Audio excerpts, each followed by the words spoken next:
Jasna simple റെസിപ്പീസിലേക്ക് എല്ലാവർക്കും സ്വാഗതം. ഞാൻ ഇന്നിവിടെ സ്വാദിഷ്ടമായതും വളരെ പെട്ടെന്ന് തന്നെ തയ്യാറാക്കാൻ പറ്റുന്നതുമായ കൊത്തു പൊറോട്ടയുടെ റെസിപ്പി ആയിട്ടാണ് വന്നിരിക്കുന്നത്.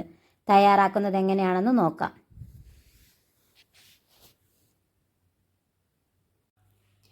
തയ്യാറാക്കുന്നതിനായി ഞാനിവിടെ 3 പൊറോട്ടയാണ് എടുത്തിരിക്കുന്നത്.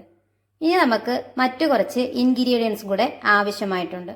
അത്യാവശ്യം വലുപ്പമുള്ള ഒരു സവാള ഇതുപോലെ വലിയ പീസായിട്ട് കട്ട് ചെയ്തെടുക്കണം. ക്യാപ്സിക്കത്തിന്റെ 1/4 ഭാഗം എടുത്തിട്ടുണ്ട്. ഒരു പച്ചമുളകും എടുത്തിട്ടുണ്ട്. ചെയ്ത് വെച്ചിരിക്കുന്ന മല്ലിയില വേണം, മുട്ടയും വേണം. ടൊമാറ്റോ ഇതുപോലെ വലിയ പീസായിട്ട് അരിഞ്ഞെടുക്കണം. അതിൻ്റെ ഉള്ളിലുള്ള പൾപ്പെല്ലാം കളഞ്ഞതിന് ശേഷമാണ് അരിഞ്ഞെടുക്കേണ്ടത്. നമുക്ക് പൊറോട്ട ചെറിയ പീസുകളായിട്ടൊന്ന് അരിഞ്ഞെടുക്കാം.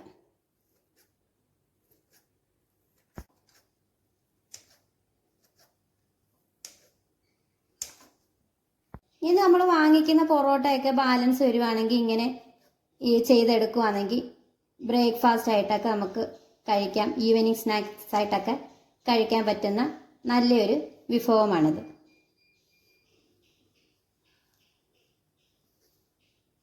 വളരെ പെട്ടെന്ന് തന്നെ നമുക്ക് തയ്യാറാക്കി എടുക്കാനും സാധിക്കും. വളരെ പെട്ടെന്ന് തന്നെ വീട്ടിൽ നമുക്ക് പൊറോട്ട തയ്യാറാക്കി എടുക്കാൻ പറ്റുന്നതിൻ്റെ റെസിപ്പിയൊക്കെ ഞാൻ ചാനലിൽ അപ്ലോഡ് ചെയ്തിട്ടുണ്ട്. എല്ലാവരും ഒന്ന് കയറി നോക്കി ചെയ്ത് നോക്കിയിട്ട് അഭിപ്രായമൊക്കെ ഒന്ന് പറയണേ. പൊറോട്ട എല്ലാം ഞാൻ അരിഞ്ഞെടുത്തിട്ടുണ്ട്. ഇനി നമുക്ക് തയ്യാറാക്കുന്നത് എങ്ങനെയാണെന്ന് നോക്കാം. തയ്യാറാക്കുന്നതിന് ഞാൻ ഇവിടെ ഒരു പാൻ അടുപ്പത്ത് വെച്ച് ഫ്ലെയിം ഒന്ന് ഓൺ ചെയ്ത് കൊടുക്കുന്നുണ്ട്. അതിലേക്ക് 2 ടേബിൾ സ്പൂൺ ബട്ടറാണ് ചേർത്ത് കൊടുക്കുന്നത്.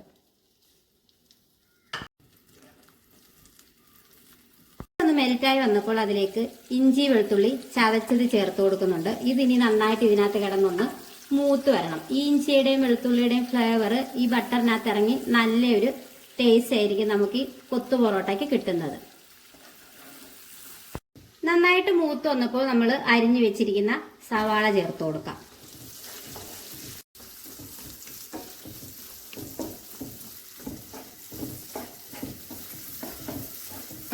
ഒന്ന് വാടി വന്നാൽ മതി. ആ സമയത്ത് നമുക്ക് തക്കാളി ചേർത്ത് കൊടുക്കാം.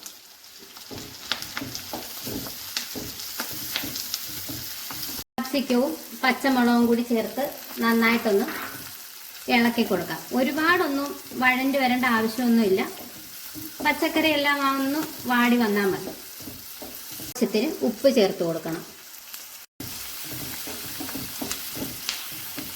ഇനി നമുക്ക് മസാലകൾ ചേർത്ത് കൊടുക്കാം. 1 ടീസ്പൂൺ മുളക് പൊടി ചേർത്ത് കൊടുക്കുന്നുണ്ട്. ഒന്ന് മിക്സ് ചെയ്ത് കൊടുക്കാം.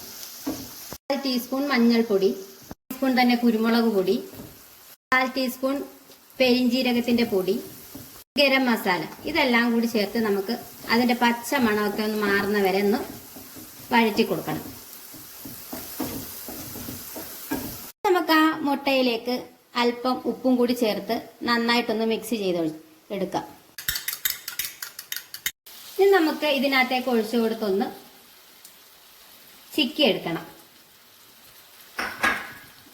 ഇച്ചിരി നേരം അവിടെ ഒന്ന് ഇരിക്കട്ടെ. ഒന്ന് വെന്ത് വരുന്ന സമയത്ത് വേണം ചിക്കി എടുക്കാൻ. മുട്ടയൊന്ന് വെന്ത് വരാൻ തുടങ്ങിയിട്ട് ഈ സമയത്ത് നമുക്കിതിങ്ങനെ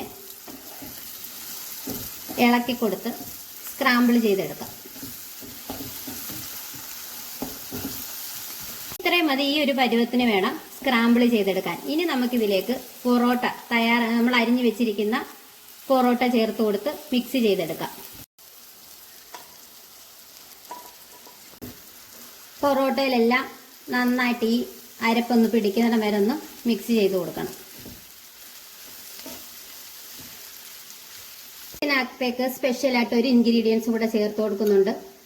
ചിക്കനും ബീഫും ഒക്കെ തയ്യാറാക്കുമ്പോഴുള്ള ഗ്രേവി, ആ ഗ്രേവി ഞാൻ ഇതിലേക്ക് ചേർത്ത് കൊടുക്കുന്നുണ്ട്. ഒരു 3 ടേബിൾ സ്പൂൺ ഗ്രേവിയാണ് ചേർത്ത് കൊടുക്കുന്നത്. അതും കൂടെ ചേർത്ത് നന്നായിട്ടൊന്ന് മിക്സ് ചെയ്തെടുക്കാം. കുറച്ച് മല്ലിയിലയും കൂടെ ചേർത്ത് ഒന്ന് മിക്സ് ചെയ്ത ശേഷം നമുക്ക് തീ ഓഫ് ചെയ്ത് മറ്റൊരു പാത്രത്തിലേക്ക് മാറ്റി കൊടുക്കാം.